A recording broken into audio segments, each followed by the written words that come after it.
আপনি যদি বেশি পরিমাণে ভিউজ আপনার রিলসের মধ্যে নিয়ে আসতে চান তাহলে সেই ক্ষেত্রে অবশ্যই আপনার ফেসবুকের রিলস পাবলিশ করার সময় আপনার রিলসগুলো এসইও করে ফেসবুকের মধ্যে পাবলিশ করতে হবে। আপনি যত ভালো করে এসইও করে একটি রিলস ফেসবুকের মধ্যে পাবলিশ করবেন তত বেশি পরিমাণে ভিউজ কিন্তু আপনি আপনার রিলসের মধ্যে নিয়ে আসতে পারবেন। তো বন্ধুরা, আজকের এই ভিডিওটিতে এই বিষয়টি সম্পর্কে বিস্তারিত জানতে পারবেন কিভাবে একটি রিলস সঠিক নিয়মে আপনি এসইও করবেন, এসইও বিষয়টা কি, কোথায় কোথায় কাজ করলে সঠিকভাবে এসইও হবে, এই সম্পূর্ণ বিষয়গুলো আজকের এই ভিডিওটিতে আমি আপনাদেরকে দেখাবো। তো বন্ধুরা, ভিডিওটি শুরু করার আগে ছোট্ট একটি রিকোয়েস্ট, চ্যানেলে নতুন হয়ে থাকলে অবশ্যই চ্যানেলটি সাবস্ক্রাইব করে দিয়ে পাশে আসা বেল নোটিফিকেশনটি অন করে দিবেন, যাতে করে ভবিষ্যতেও ফেসবুক রিলেটেড এমন আরও ইনফরমেটিভ কন্টেন্টগুলো আপনারা পেতেই থাকেন। তো বন্ধুরা, আপনি যখন একটি রিলস ভিডিও ফেসবুকের মধ্যে পাবলিশ করবেন সেখানে কিন্তু আমাদের অনেক সময় নানা ধরনের সেটিংসগুলো করতে হয় এবং সেই সেটিংসগুলো সঠিক একটি নিয়মের ভিডিও কিন্তু আমার চ্যানেলে অলরেডি আছে। আমি সেই ভিডিওটির লিঙ্ক এই ভিডিও ডিসক্রিপশন বক্সে দিয়ে দিব, কিভাবে আপনি একটি রিলস সঠিক নিয়মে ফেসবুকের মধ্যে পাবলিশ করতে পারবেন। পাশাপাশি আপনি যখন একটি রিলস ভিডিও ফেসবুকের মধ্যে পাবলিশ করবেন তখন সেই রিলসটি কিভাবে এসইও করবেন সেই বিষয়টি জানতে পারবেন আজকের এই ভিডিওটিতে। তো বন্ধুরা, এসইও বিষয়টি আসলে কি, এই বিষয়টি সম্পর্কে আপনাদেরকে কিন্তু সর্বপ্রথম ধারণা রাখতে হবে। আপনি যদি এসইও এই বিষয়টা কি এটি ধারণা না রাখেন তাহলে সেই ক্ষেত্রে আপনি কিন্তু কখনোই সঠিকভাবে একটি রিলসের মধ্যে আপনি এসইও করতে পারবেন না। তো বন্ধুরা, এসইও এই যে তিনটি অক্ষর আছে, এই তিনটি অক্ষরের ফুল ফর্ম হলো সার্চ ইঞ্জিন অপটিমাইজেশন।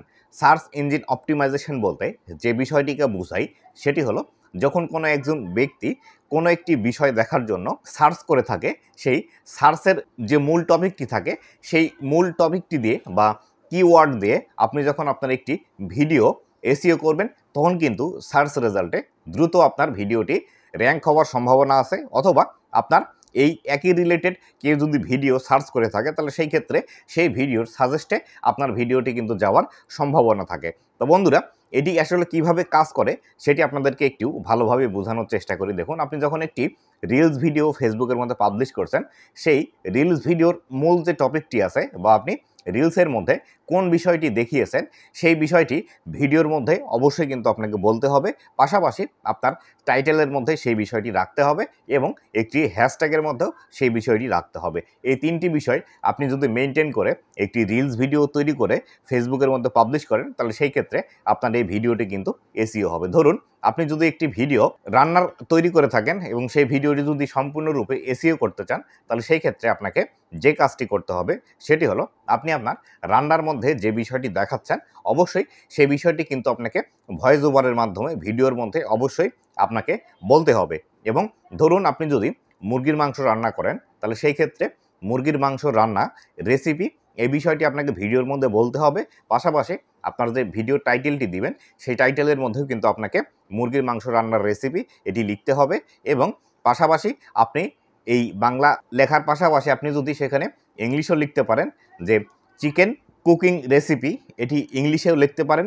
পাশাপাশি আপনি যখন হ্যাশট্যাগ দেবেন, বাংলাতে যে টাইটেলটি আপনি লিখলেন সেই টাইটেলটির একটি হ্যাশট্যাগ দিবেন মুরগির মাংস রান্নার রেসিপি, এবং ইংলিশে একটি হ্যাশট্যাগ দিবেন চিকেন কুকিং রেসিপি। এইভাবে যদি আপনি এই বিষয়গুলো মেনটেন করে একটি রিলস ভিডিও ফেসবুকের মধ্যে পাবলিশ করেন তাহলে সেই ক্ষেত্রে এটি কিন্তু সম্পূর্ণ এসইও অপটিমাইজ একটি রিলস ভিডিও কিন্তু হয়ে যাবে এবং আপনার এই ভিডিওগুলোতে দ্রুত বেশি পরিমাণে ভিউজ আসার কিন্তু সম্ভাবনা আছে। এই বিষয়টি আপনারা যদি প্রতিটি ভিডিওতে মেনটেন করে আপনার রিলস ভিডিও যদি ফেসবুকের মধ্যে পাবলিশ করেন তাহলে সেই ক্ষেত্রে আপনার দ্রুত কিন্তু আপনি আপনার রিলসের মধ্যে বেশি পরিমাণে ভিউজ নিয়ে আসতে সক্ষম হবেন।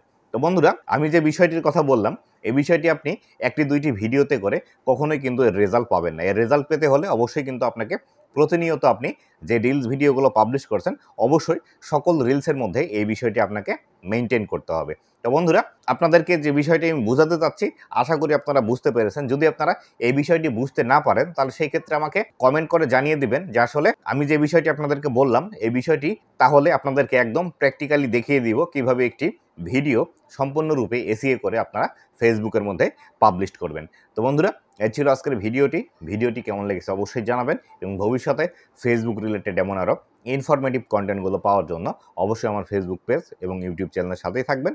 ধন্যবাদ সবাইকে।